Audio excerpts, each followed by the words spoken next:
All right. Hi, everybody. Um, Thank you for coming. Today, first of all, my name is Justin Lewis. I'm with Terraframe.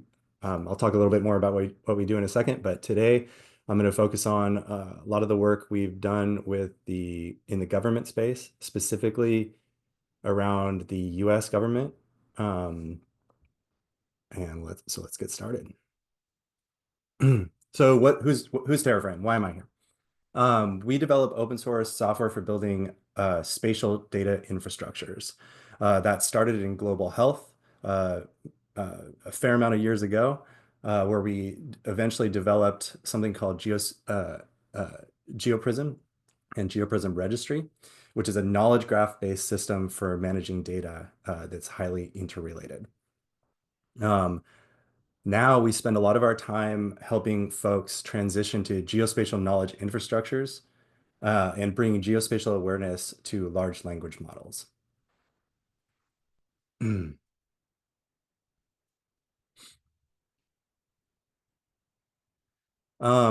There's a number of projects we've worked on with the US federal government.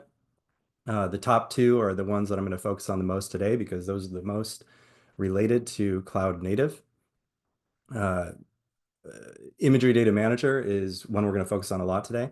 It's a UAV-based data management platform. STAC and KnowSTAC are two things that we're very engaged with multiple bureaus in the US federal government on, and is very exciting. KnowSTAC is brand new, and I'll give you more on that shortly. And we have, like I mentioned earlier in global health, worked on knowledge graph infrastructure, including GeoPrism registry, both with the national governments in other countries around the world and the US federal government. And finally, we've done some pretty engaging work with the US Army Corps on climate resiliency graphs and expanding GeoPrism registry and knowledge graph infrastructure to support climate initiatives. These are all the bureaus that we've done work with, and hopefully that will increase over time. So the IDM. Uh, IDM is the Imagery Data Manager. It's a web application for supporting UAV data workflows. Primarily, this was born out of the need for field workers to be able to easily upload and manage data.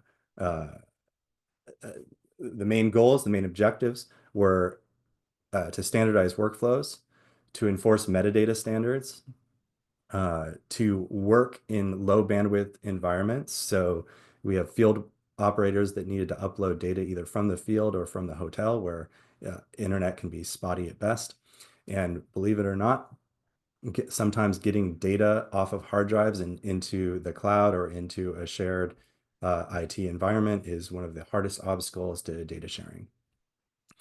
Um, uh, Another need was for cloud-based storage and processing. So I think those are pretty self-explanatory in this group, but cloud-native storage options was a big part of that strategy, and as well as cloud processing. And there was a need to improve data access, in other words, shareability. So what does this look like? Unfortunately, I don't have a demo for you today, just have some screenshots, but I'm going to talk through this a little bit. So it's a web application. You can see one of the main pages there on the lower left. It's a map based. On the left, you have a sidebar that shows all the sites, which equate to the red dots in the map. Sites are places where UAV data is being collected. There's an inherent hierarchy in the data, which is linear. It goes site, project, mission, collection. And the collection is where data is packaged up in one harmonious place.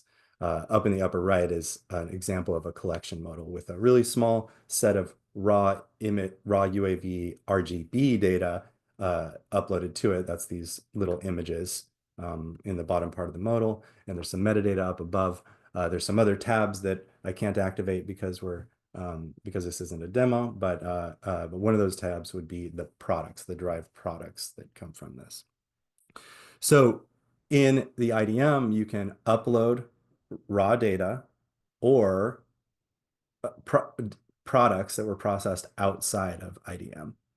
But the primary use case is upload raw data and then optionally process that raw data into derived products. Those derived products would be like image mosaics, elevation data sets, or point clouds. And then additionally, store that data, both the raw data and the product data. And this was a big part of the initiative because what I think I failed to mention before is our goal was to make workflows that in a compliant way store data to meet multiple specifications within the federal government for storage and sharing. And then finally, IDM allows for a simple mechanism for sharing, where in the UI you can push buttons to share products, and that data gets published to a STAC index. So just dipping our toe a little bit into the technical here, I want to highlight a little bit of the cloud native components that make this happen. This is a cloud-centric architecture, it's all built on AWS, utilizes EC2 for primary app functionality and Lambda for some heavy computation, and S3 for the primary storage. And that's the piece that's most relevant here, I think. So cloud storage is on S3. Processing, we use OpenDroneMap, which is a great open source UAV data processing toolkit.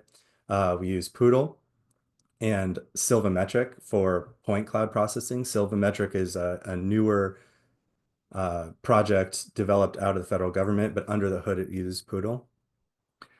For rendering, we use T-Tiler, which is a great way to render from cloud native formats directly onto web apps or into thick clients like Esri. You can see this screenshot on the right has an image, a mosaic that's rendered onto a base map. That's rendered with T-Tiler from S3. We use STAC for findability, and the general formats of IDM are GeoTIFF, COG, COPSI, and LAS. And COG and COPSI are the important ones for this conversation. So COGs and COPSI. We all know about them. I'm going to assume I don't need to explain what they are, but they've been incredibly useful for saving or to making things more efficient and more accessible.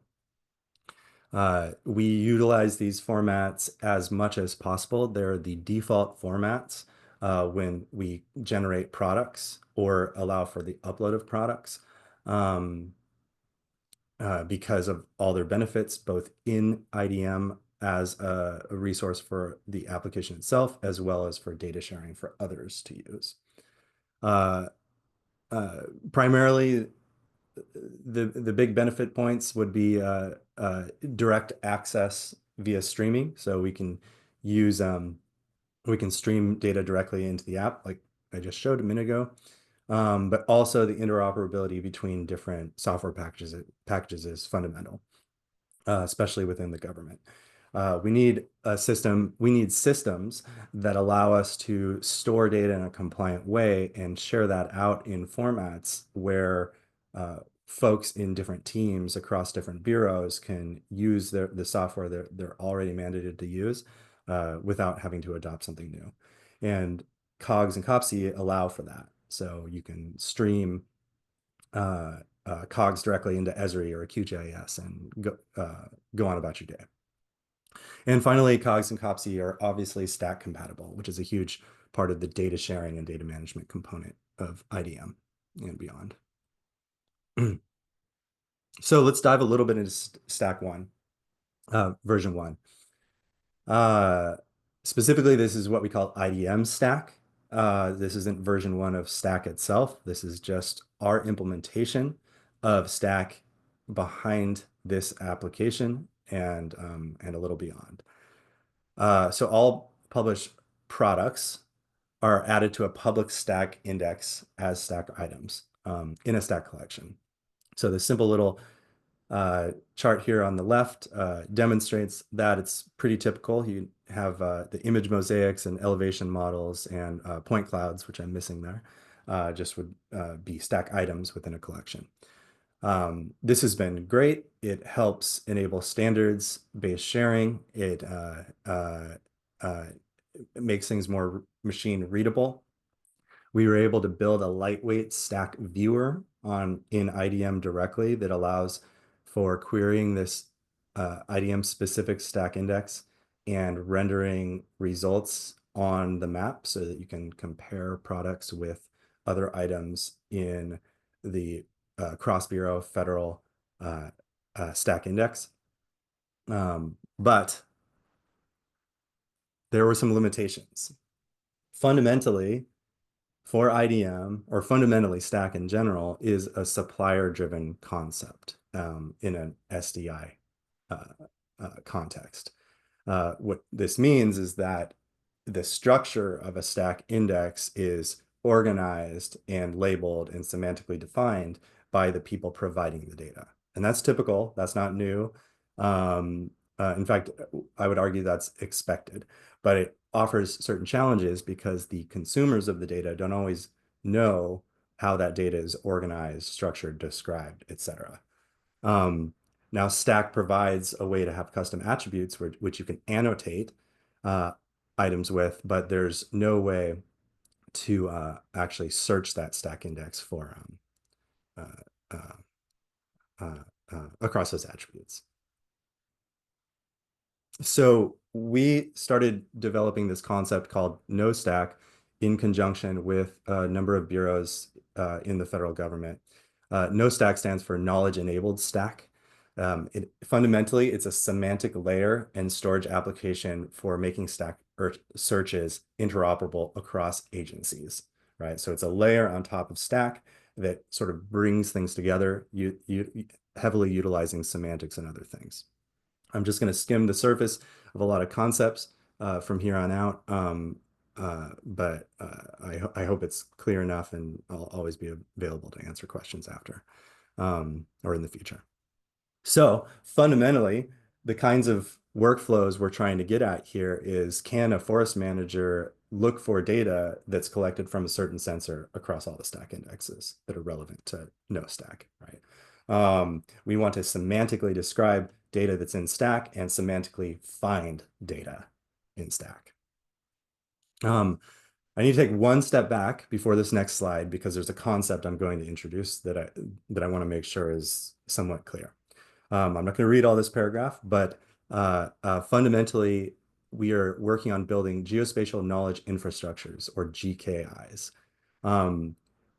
A GKI is a knowledge sharing paradigm that is client-driven, meaning the consumer, the person who wants to read the data, should have more control over how to actually ask questions in that data, rather than having to know what that data looks like from the supplier's mindset. So users should be able to query data, take the results from that query, and actually store them and publish those as their own units of information. So fundamentally, this is a way to ask questions of a rich, diverse set of data, most likely across bureaus in the government, but also take the results of that query and actually formally manage it. Okay, so that's what a GKI is. KnowSTAC is a part of a geospatial knowledge infrastructure, part of a GKI. It enables semantic search independent of how it's collected, and it ensures consistency across semantics.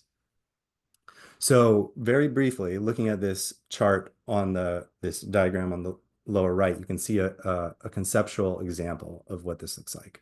On the left, you have the data from the supplier, right?